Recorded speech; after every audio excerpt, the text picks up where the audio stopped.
Mi sembra di andare in guerra, io non sto più andando al lavoro, la mia famiglia mi vede uscire, mia compagna non dorme più la notte perché è preoccupata, mia figlia è uguale. Abbiamo paura e non sappiamo come difenderci, cioè cosa succede qua? Così Luca Serpente dopo la doppia aggressione subita a Capodanno e la sera del 30 dicembre nel suo locale di Mestre, l'Amelia Romana, lungo via Giustizia tra la stazione dei treni via Milanese. Il 31 sera arriva qua alle 10:30 circa con un mattone gigantesco in mano, un foratino, che viene fermato da dei clienti e costretto a lasciare il mattone fuori perché stava entrando dentro col mattone. Te ne devi andare, te ne devi andare. Picchiato da uno sbandato di origine congolese e minacciato insieme ai clienti anche con questo mattone.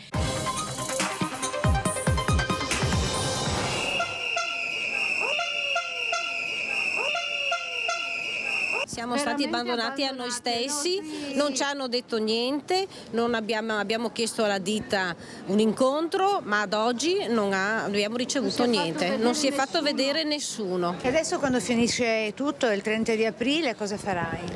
Cosa farò? Non si sa. E metto a piangere. E cosa faccio? 2 anni mi manca per andare in pensione. E qua sono 3 appalti sono entrati in questo fondo. Loro vengono e se ne vanno, ma noi restiamo sempre e lavoriamo. I lavoratori e le lavoratrici sciopereranno per chiedere quelle tutele salariali fino ad ora disattese in barba alle previste leggi di garanzia. Dalla nostra azienda ma anche da parte della DFS. Sottosegretario Stellari, a lei la parola. La ringrazio per la sua presenza. Una fila composta da decine di magistrati abbandona la sala della Corte d'Appello di Venezia non appena viene annunciato l'intervento del sottosegretario alla giustizia Andrea Ostellari. Una protesta annunciata e silenziosa contro la riforma del governo Meloni che separa le carriere di magistrati requirenti e giudicanti, con conseguente spezzettamento in 2 del CSM, i cui componenti saranno scelti per sorteggio, e l'istituzione di un'alta corte disciplinare dei magistrati attiva sia in primo che in secondo grado, senza possibilità di ricorso in Cassazione. Una riforma che modifica la Costituzione ed è accusata di indebolire la giustizia e togliere autonomia e indipendenza alla magistratura. Prendo atto di questa manifestazione a cui abbiamo assistito. Stavo facendo il mio lavoro appunto vicino al ponte dell'Accademia e ho adocchiato questi borsettatori che ormai conosco a memoria, che vicino al pontile del Vaporetto stavano puntando una signora che avrà avuto circa 75 anni, quindi indifesa. Da lì le ho seguiti un attimo con gli occhi e ho visto che appunto sono partiti con la carta di credito in mano. Da lì sono corso, come ha corso molto anche lui. Dopo circa 200 metri sono riuscito a fermarlo senza fargli niente. Si è fermato lui da solo perché ha visto che appunto correvo più di lui. Mi ha consegnato quello che aveva preso, la carta di credito. I borseggiatori che imperversano a Venezia, ormai Riccardo Caenazzo, gondoliere e regatante, li riconosce a distanza e quando li vede in azione non esita a intervenire, proprio come ha fatto ieri mentre era sulla sua gondola. Una sentinella dei borseggi, anche perché il gondoliere conosce ogni angolo della città. C'è stata anche un'interpellanza fatta dalla Regione di mettere dei presidi sui pontili. Allora capisco la cartellonistica, ma ci sono dei pontili come Piazzale Roma, Ferrovia, Accademia, Fondamente 9, Calle Valaresso, che ci deve essere qualcuno a presidiare.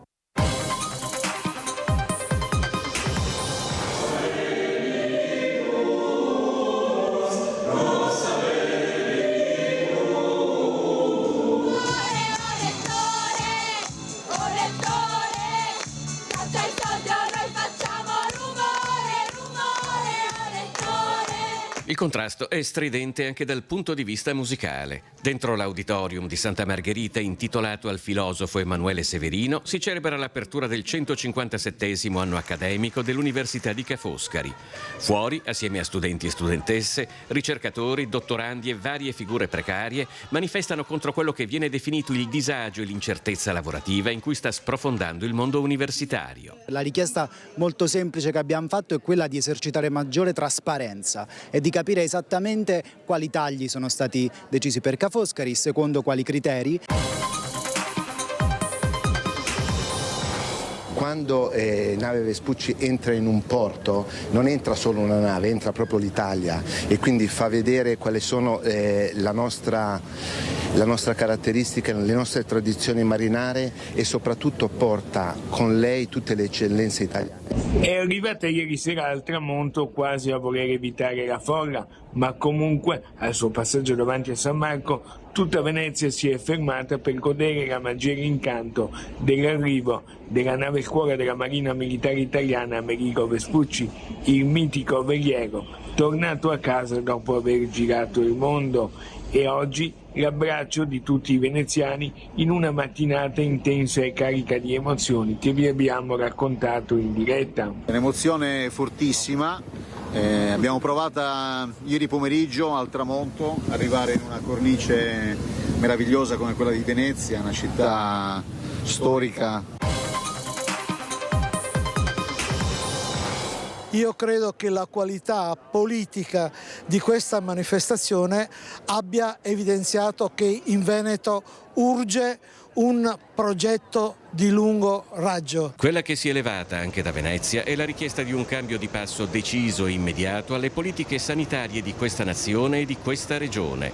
Un settore, quello della sanità, troppo a lungo trascurato, sostengono i manifestanti, mentre l'emergenza cresceva fino a portare i problemi e la mancanza di servizi ad un punto di insostenibilità per i cittadini. Purtroppo le cose non vanno bene, anzi assistiamo a continui tagli, a continue difficoltà rispetto al personale che è molto carente, che è messo in difficoltà nei turni, nei carichi di lavoro. Una cinquantina di imbarcazioni presenti, circa 300 volatori e remi, tutte le società remiere veneziane ben rappresentate. È stata una partecipazione commovente, ha commentato Luca Tiozzo, portavoce degli amici di Alberto Trentini. La richiesta pacifica, ma determinata e ferma, di poter al più presto riabbracciare l'amico e il cooperante italiano originario del Lido di Venezia, che si trova in carcere senza motivo, ingiustamente arrestato in Venezuela, dove era arrivato per portare aiuti ai disabili, che altrimenti non si possono permettere le cure sanitarie perché troppo costose, è arrivata forte e chiara. Dal Ponte della Costituzione, fondamenta di Santa Chiara, il corteo di barche ha attraversato il Canal Grande a Venezia fino davanti alla Basilica della Salute, con alzaremi, delle remiere e lettura di alcune testimonianze. Erano presenti alla salute anche la mamma di Alberto, Armanda Corusso, con l'attrice Ottavia Piccolo. Alberto deve tornare a casa, sono 177 giorni che la famiglia non ha notizie, che forse Alberto non sa nemmeno perché è stato imprigionato.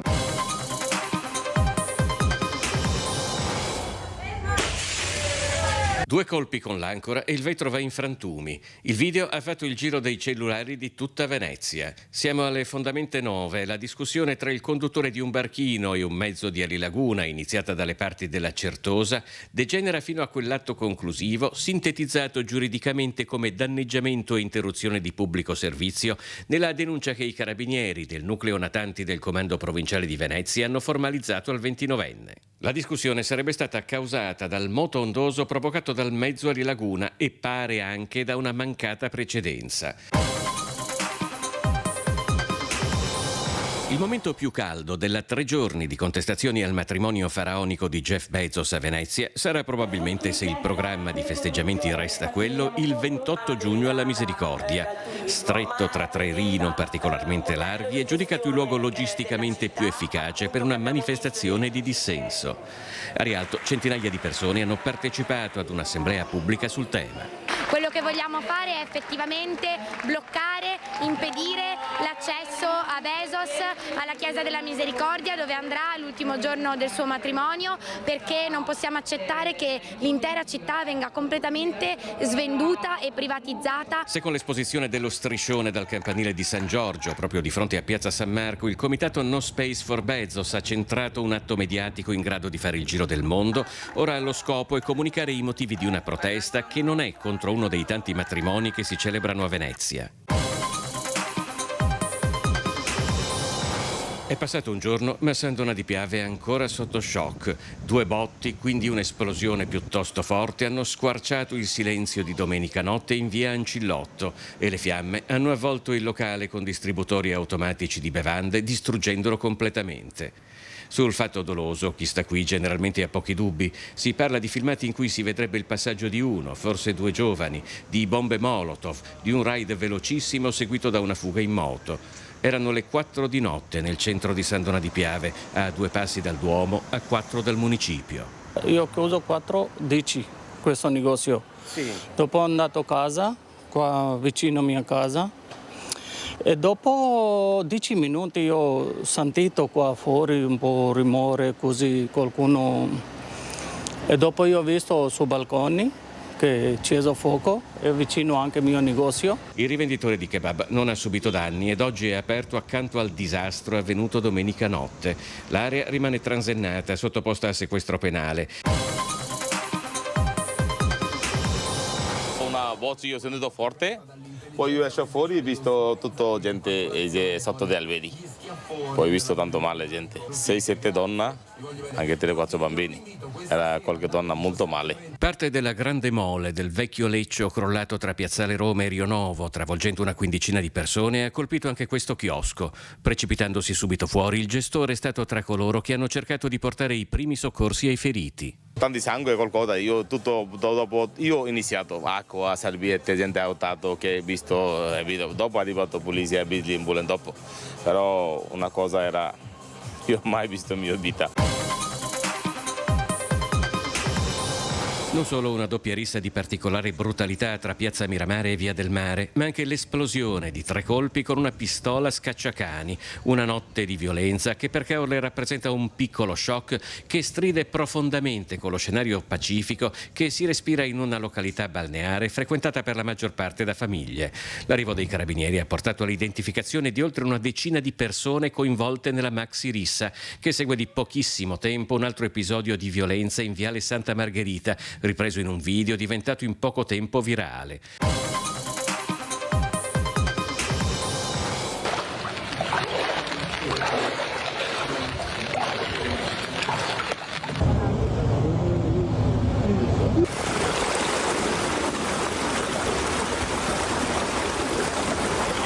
È stato un risveglio drammatico per Mestre e dintorni dopo la pioggia incessante che in poco tempo ha allagato strade, marciapiedi, garage scantinati.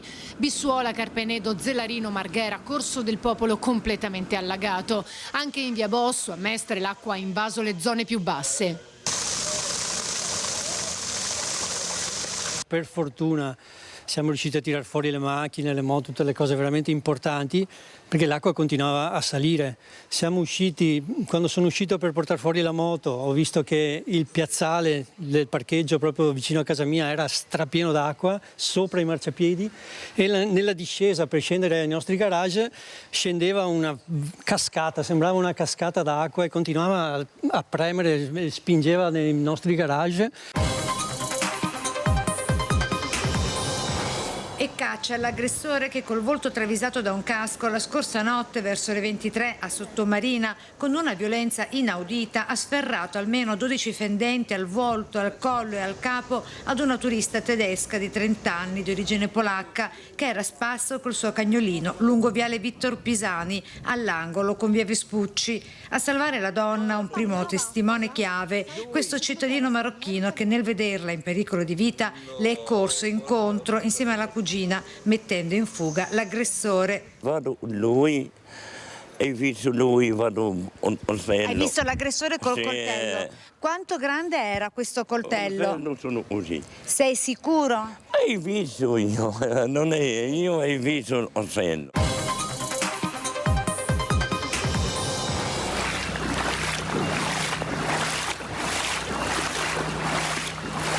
l'opposizione si è svegliata così.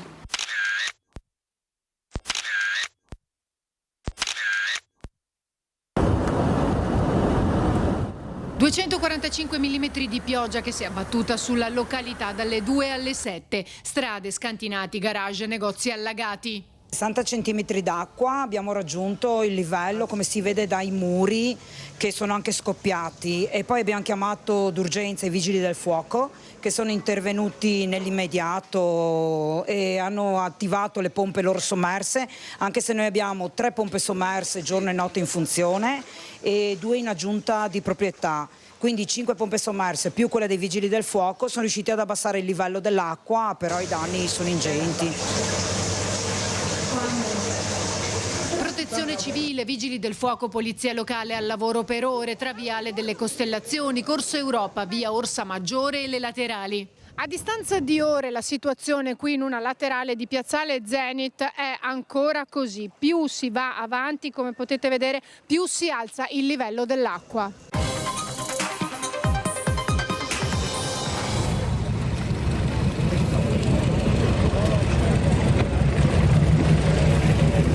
Sono le 15:15 quando in un bacino di San Marco, attraversato da un intenso traffico acqueo, avviene lo scontro tra un vaporetto ACTV e un taxi. Fortunatamente, a parte lo spavento, nessuno è rimasto ferito. Il pilota del taxi non ha avuto bisogno di cure sanitarie, né alcuna persona a bordo del vaporetto è rimasta coinvolta o ferita. Le conseguenze pesanti sono state soprattutto per il motoscafo. Con l'ausilio di una gru, i vigili del fuoco hanno provveduto a mantenere in galleggiamento l'imbarcazione danneggiata, che successivamente è stata issata fuori dall'acqua per scongiurarne l'affondamento. Ennesimo incidente nautico a San Zaccaria tra un vaporetto e un motoscafo. Fortunatamente nessun ferito. Questo però richiama nuovamente l'attenzione sulla sicurezza alla navigazione e sul traffico acqueo.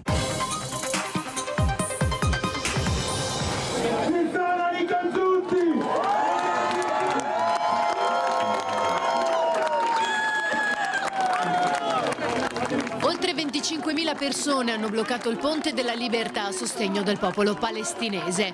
I 2 cortei, uno partito dalla stazione di Mestre verso le 9:30 con circa 20.000 manifestanti, l'altro da Campo Santa Margherita a Venezia, si sono uniti a metà del ponte, chiuso al traffico a partire dalle 10. Una giornata definita storica per la città. Credo che sia una giornata storica perché credo che nessuno, a prescindere dall'età, abbia mai visto niente di simile a vedere 2 cortei che partono dalla terraferma e dalla città d'acqua, incontrarsi sul ponte, riempirlo completamente. Chi ha le immagini dall'alto ci dice che è qualcosa di veramente incredibile. Lascia senza parole e credo che fosse il minimo che potevamo fare, il miglior contributo che potevamo dare per dimostrare la nostra totale opposizione a un genocidio, al genocidio in corso in Palestina. Un mese fa circa è caduta la grata qui a fianco da dove partiamo con le gondole ed è stata una fortuna che non sia caduta addosso ai clienti. È successo circa un mese fa, ma solo adesso il video è iniziato a girare attraverso i social per i cellulari dei veneziani. La scritta in portoghese che lo accompagna parla di un grande spavento e ciò che il cellulare del turista catturato nel filmato testimonia l'incidente, fortunatamente senza conseguenze, avvenuto in gondola. Lei, il collega, ha avuto modo di sentirlo? Cosa aveva raccontato? E come sta? Poi non ha avuto... Era un po', tra virgolette, scioccato, ma niente di che. Ferruccio della Pietà è un gondoliere sommozzatore volontario. Recentemente le cronache hanno dovuto raccontare diversi casi di gondolieri e passeggeri finiti in acqua per svariati motivi. Campo San Fantin è gremito di persone, non si tratta solamente di abbonati alla Fenice, sono anche i musicisti di numerose fondazioni di teatri lirici d'Italia. È un ennesimo capitolo, forse quello più forte che abbiamo visto fino ad ora, della protesta che è stata messa in atto dai musicisti della Fenice sulla nomina di Beatrice Venezzi a direttrice musicale del Gran Teatro La Fenice. Ma io credo che con la Bianchi, che ha fatto una nomina senza passare per il gradimento dell'orchestra, per un percorso di avvicinamento, ha creato un pasticcio e quindi adesso dovrebbe risolverlo. Secondo me ritirando la nomina perché non è più nelle condizioni nemmeno di poter svolgere il suo ruolo. Noi siamo disposti a trovare una soluzione con un percorso di avvicinamento che però deve prevedere poi a conclusione un momento di confronto e di giudizio nei confronti della signora. Possiamo scambiare una parola? Non sono la portavoce di questa azione. Era giusto sulla tua presenza a Venezia e cosa pensi della manifestazione? Preferisco comunque lasciare la parola ai portavoce. Ha preferito lasciare la parola ad altri, ma a Venezia c'era anche Greta Thunberg, l'attivista svedese che nel 2018 fondò il movimento internazionale per la giustizia climatica Fridays for Future, all'azione di protesta condotta in Canal Grande da Extinction Rebellion. Con un'azione fulminea del movimento ecologista per protestare contro il cambiamento climatico, le acque del Canal Grande si sono tinte improvvisamente di verde fluorescente allo slogan di fermare l'ecocidio. La fluorescina, il materiale che abbiamo messo all'interno del Canal Grande, è un materiale assolutamente innocuo che viene utilizzato dagli speleologi per trovare le falde acquifere.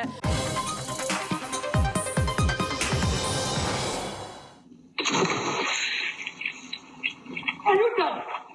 Aiuto! Aiuto! C'è una persona in acqua, papà. Ecco il video che documenta quei drammatici e concitati momenti in cui un gesto di straordinaria generosità ha evitato una tragedia oramai in atto. Poco dopo la mezzanotte in Rio Sant'Alvise a Venezia, un uomo di 50 anni finito in acqua grida disperatamente aiuto. Aiuto! Aiuto! Aiuto!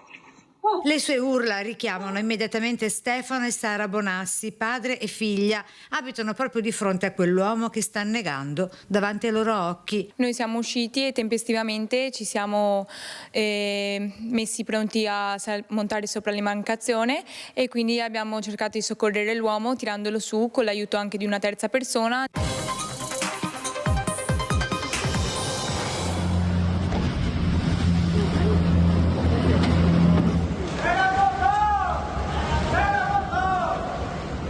Lo scontro della barca con la base del ponte di Rialto è violentissimo, ma ancora più violento era stato poco prima l'impatto con la balaustra che si trova ai piedi di uno dei monumenti più importanti di Venezia.